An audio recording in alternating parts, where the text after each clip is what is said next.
Funny. I actually say, like, I'm somewhere on the spectrum of agreeing with this. I don't really have a problem with people, sort of like making meaning for themselves in whatever way they do.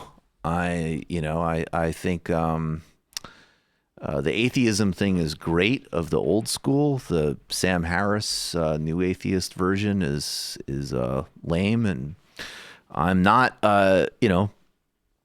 impressed with it. So, but watching Dave Rubin think through anything is funny.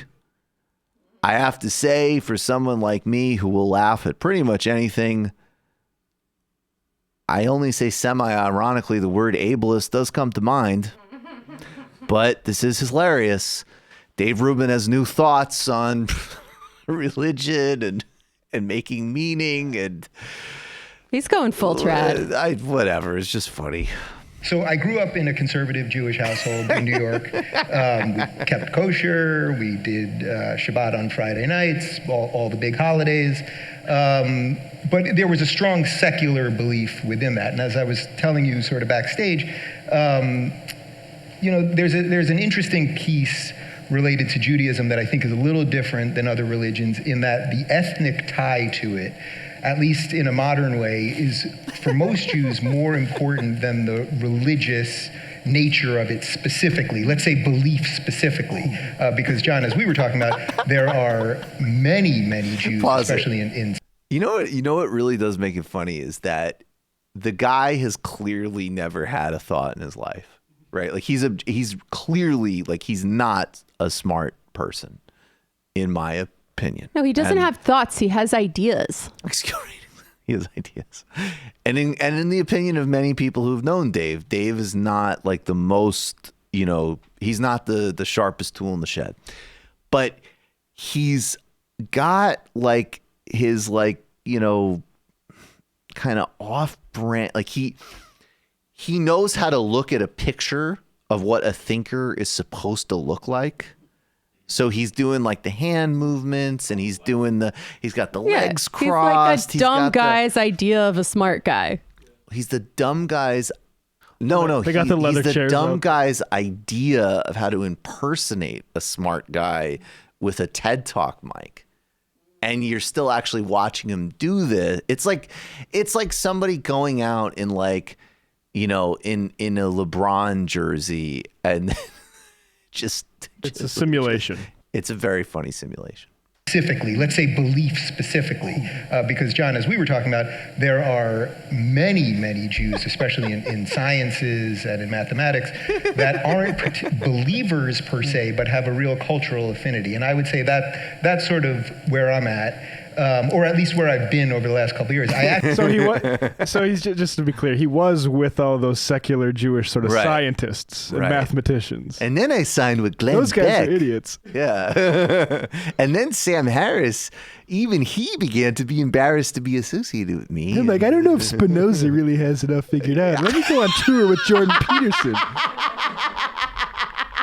Over the last couple of years. I actually am now in the last few years, and this has to do a lot with being on tour with Jordan Peterson for a year. Jordan and I did about 110 stops in one calendar year in about 20 countries.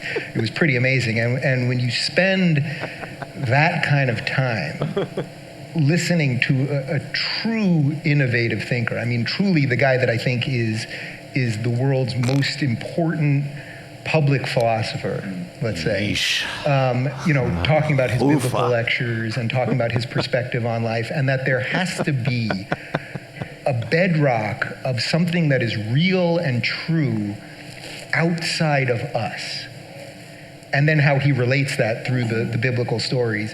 It moved me. It moved me over the course of the year that we did this together.